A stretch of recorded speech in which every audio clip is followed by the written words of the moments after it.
Hello everyone, स्वागत करती हूँ मैं आपका आपके अपने परिवार गोल्डन एजुकेशन हब में। चलिए साथियों, आज के सेशन की शुरुआत करते हुए सबसे पहले मैं आपको याद दिलाना चाहूँगी कि सभी साथी है वो चैनल को ज़्यादा से ज़्यादा लाइक करें, शेयर करें, सब्सक्राइब करें। और इसी तरह समय को बिल्कुल भी ज़ाया न करते हुए हम क्या करेंगे, अगला जो हमारा अध्याय था उसका रिविजन करेंगे। तो अगला हमारा अध्याय है वो कौन सा है साथियों? तो इसी क्रम को आगे बढ़ाते हुए हम देखते हैं। जैसे मान लीजिए हमने कक्षा 6 का रिवीजन, हम जो आरबीएससी की किताबें हैं उनके अकॉर्डिंग कक्षा 6 का रिवीजन हम कर रहे हैं। और इसी क्रम में हम पहला, दूसरा, तीसरा, चौथा, पांच पाठों तक क्रम से रिवीजन कर चुके हैं। अगर ऐसा कोई भी स्टूडेंट जिसने हमारी क्लास है उसको नहीं देखा हो तो आप प्लेलिस्ट में जाकर उसे देख सकते हैं। आज जो अध्याय जिसका हम अध्ययन करेंगे वह रहेगा पाठ 6। और पाठ 6 में कौन सा रहेगा? पाठ 6 का जो नाम है वह होगा पृथ्वी के परिमंडल। पृथ्वी के परिमंडल, पृथ्वी के परिमंडल। आज जो पृथ्वी के परिमंडल या एक तरह से हम कहें पृथ्वी के प्रमुख स्थल, प्रमुख स्थल, इनका रिवीजन हम करेंगे। प्रमुख स्थल, इनका रिवीजन हम करेंगे। तो ये हमारा आज का जो क्लास है वो ये है। अब देखिए साथियों, हम सभी जानते हैं कि पृथ्वी की सतह सभी जगह पर क्या नहीं है, समान नहीं है। यानी पृथ्वी की जो सतह है वो सभी जगह पर समान नहीं है। कहीं पर पृथ्वी ऊपर उठी हुई है तो कहीं पर क्या है, गड्ढे पड़े हुए हैं, धसी हुई है। तो इसी तरह से पृथ्वी का स्थल कैसा है, उबड़ खाबड़। तो हम एक तरह से कह सकते हैं कि पृथ्वी के स्थल कैसे हैं, अनगिनत स्थल रूप है। यानी कहीं उबड़ खाबड़, इनको हम कह सकते हैं उबड़ खाबड़। कैसे हैं? उबड़ खाबड़। यानी पृथ्वी है वो एक जगह, एक तरह से देखें तो पूरी तरह से समान नहीं है। तो इसके कई स्थल रूप हो सकते हैं, अनगिनत स्थल रूप हो सकते हैं। कहीं ये पठारों के रूप में है, कहीं मैदानों के रूप में है, तो कहीं पर्वतों के रूप में है। तो इस तरह से ये पृथ्वी का क्रम हो गया। अब हम देखें कि पृथ्वी के अंदर क्या होता है, जो हलचल होती रहती है उस आंतरिक प्रक्रिया, यानी पृथ्वी की आंतरिक प्रक्रिया के अकॉर्डिंग क्या होता है, पृथ्वी के अंदर जो आंतरिक प्रक्रिया होती है उससे क्या पता चलता है कि पृथ्वी की आंतरिक प्रक्रिया के कारण पृथ्वी में जो अंदर जो गतियां होती रहती है, उन गतियों के कारण क्या होता है कि कहीं पर पृथ्वी ऊपर उठ जाती है और कहीं पर नीचे धंस जाती है। इस तरह से इसका ये क्रम हो जाता है। यानी पृथ्वी के अंदर जो आंतरिक हलचल होती है उसके कारण पृथ्वी कहीं ऊपर उठ जाती है तो कहीं से धंस जाती है। अब हम देखेंगे पहाड़ी। एक तो होती है पहाड़ी और एक होता है पर्वत। एक तो होती है पहाड़ी और एक होता है पर्वत। तो देखिए साथियों, जो 600 मीटर यानी 200 मीटर से 600 मीटर तक का जो ऊंचाई वाला भाग होता है उसे हम पहाड़ी कहते हैं। जबकि 600 से लेकर 600 मीटर से अधिक ऊंची ढाल वाली जो पहाड़ी होती है, ऊंची ढाल वाली जो पहाड़ी होती है उसे हम क्या कह देते हैं, पर्वत कह देते हैं। तो ये तो था पहाड़ी और पर्वत का कॉन्सेप्ट। अब उसके बाद में साथियों हम देखेंगे पर्वत के बारे में। अब हम पढ़ेंगे पर्वत। देखिए, समय को बिल्कुल भी खराब नहीं करते हुए जो मोस्ट पॉइंट है वही मैं आपके लिए लेकर आई हूँ। तो पर्वत किसे कहते हैं? पर्वत क्या है? पृथ्वी सतह की प्राकृतिक ऊंचाई। यानी हम कह सकते हैं पृथ्वी सतह की प्राकृतिक ऊंचाई। पृथ्वी सतह की प्राकृतिक ऊंचाई, इसे हम क्या कहेंगे? पर्वत। पर्वत के बारे में नेक्स्ट हम देखें। पर्वत का जो शिखर होता है, पर्वत का शिखर कैसा होता है? छोटा। पर्वत का शिखर कैसा होता है? छोटा। तथा आधार, शिखर छोटा तथा आधार कैसा होता है? पर्वत का शिखर छोटा तथा आधार कैसा होता है? चौड़ा होता है। आधार कैसा होता है? चौड़ा। शिखर छोटा तथा आधार चौड़ा, यानी इस तरह से होता है। पर्वत का शिखर है वो संकरा होता है, जबकि इसका आधार अगर हम देखें तो कैसा हो जाता है? चौड़ा। तो ये इस तरह से होता है। फिर उसके बाद में देखें साथियों कि जिस तरह से हम इस ऊंचाई पर जाते हैं, यानी हम किसी पहाड़ पर जाते हैं या ऊंचाई पर जाते हैं, तो वहां की जो जलवायु होगी वो कैसी होती है? ठंडी। जलवायु कैसी होती है? ठंडी होती है। जलवायु ठंडी होती है। यानी इसकी जलवायु कैसी होती है? ठंडी होती है, और पर्वतों के ऊपर ऊंचाई पर जलवायु ठंडी होने के कारण यहाँ जो बर्फ जमी रहती है, बर्फ की जो नदियां होती है उसे क्या कहा जाता है? हिमानी। उसे क्या कहा जाता है? हिमानी। तो इस तरह से ये पर्वत का कॉन्सेप्ट हो गया। अब हम देखेंगे कुछ मुख्य पर्वतों के बारे में देखेंगे। तो कुछ मुख्य पर्वत अगर हम देखें तो सबसे पहले जो हिमालय पर्वत है, हिमालय पर्वत कौन से महाद्वीप में है? एशिया महाद्वीप में है। फिर उसके बाद में अगर हम देखें आल्प्स पर्वत है, वो कौन से महाद्वीप में है? तो ये यूरोप में है। और उसी क्रम में अगर एंडीज को हम देखें तो एंडीज कहाँ पर मिलता है? दक्षिणी अमेरिका में मिलता है। एंडीज कहाँ मिलता है? दक्षिणी अमेरिका। एंडीज कहाँ है? दक्षिणी अमेरिका। और जो अमेजन, जो वर्ल्ड की जो लार्जेस्ट नदी होती है अमेजन, वो इसी महाद्वीप में है। कौन से में? दक्षिणी अमेरिका महाद्वीप में ही पाई जाती है। अब उसके बाद में हम देखेंगे पर्वत, जो हिमालय पर्वत है और आल्प्स पर्वत, यानी ये दोनों जो पर्वत है ये किस प्रकार के पर्वत हैं? वलित पर्वत। ये कैसे पर्वत है? वलित पर्वत है। और भारत का सबसे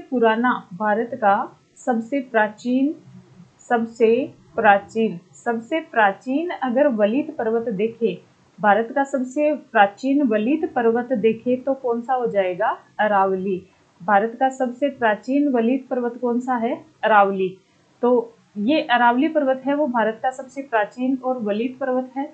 फिर उसके बाद में नेक्स्ट हम देखें कि जैसे मान लीजिए पर्वतों के प्रकार, यानी अब हम देखेंगे पर्वतों के प्रकार कौन कौन से होते हैं? तो पर्वत है वो 3 प्रकार से होते हैं। कौन कौन से? एक तो होता है वलित पर्वत, एक होता है भ्रंशोत पर्वत, और एक होता है ज्वालामुखी पर्वत। अब देखिए साथियों, जो वलित पर्वत है ये क्या है कि ये कुछ पर्वत ऐसे जो एक श्रृंखला में बहुत लंबाई तक, दूरी तक फैले होते हैं, उन्हें हम वलित कहते हैं। पृथ्वी के अंतर्गत जो हलचल होती है, जो गतियां होती है, जिनकी वजह से कहीं पर स्थल है वो ऊंचा उठ जाता है, कहीं नीचा रह जाता है, तो ऐसे जो पर्वत बनते हैं, इस तरह से जो पर्वत बनते हैं उन्हें हम कहते हैं भ्रंशोत पर्वत कहते हैं। और ये जो ज्वालामुखी से बनने वाले, जो ज्वालामुखी उद्गार के साथ जो पर्वत बनते हैं, हम उन्हें कहते हैं ज्वालामुखी पर्वत। फिर उसके बाद में अगला देखेंगे, नेक्स्ट हो जाएगा कि जब बहुत बड़ा भाग, यानी जब बहुत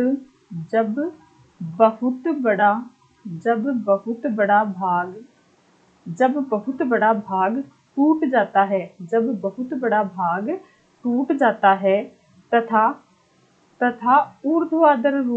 तथा ऊर्ध्वाधर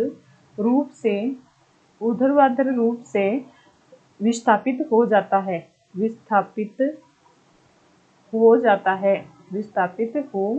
जाता है, यानी जब स्थल का बहुत बड़ा भाग टूट जाता है तथा ऊर्ध्वाधर रूप से वो विस्थापित हो जाता है, तो ऐसे भ्रंशोत पर्वतों का निर्माण होता है। और जो ये भ्रंशोत पर्वत है वो इस तरीके से बन जाते हैं, यानी ऊपर उठा हुआ जो भाग होगा इस पर्वत का, जो ऊपर उठा हुआ भाग है उसे हम कहते हैं, अंग्रेजी में उसे कहते हैं हार्स्ट। और जो नीचे धसा हुआ जो भाग है, ये नीचे धसा हुआ भाग है, इसे कहते हैं ग्राबेन। इसे क्या कहते हैं? ग्राबेन, यानी इसे ग्राबेन कहते हैं, जबकि इसे क्या कहते हैं? हार्ट कहते हैं। और जो ज्वालामुखी पर्वत होते हैं, ज्वालामुखी पर्वत है वो ज्वालामुखी उद्गार से होते हैं। प्रमुख ज्वालामुखी पर्वत अगर हम देखें तो कौन कौन से हो जाएंगे? अफ्रीका का जो किलिमंजारो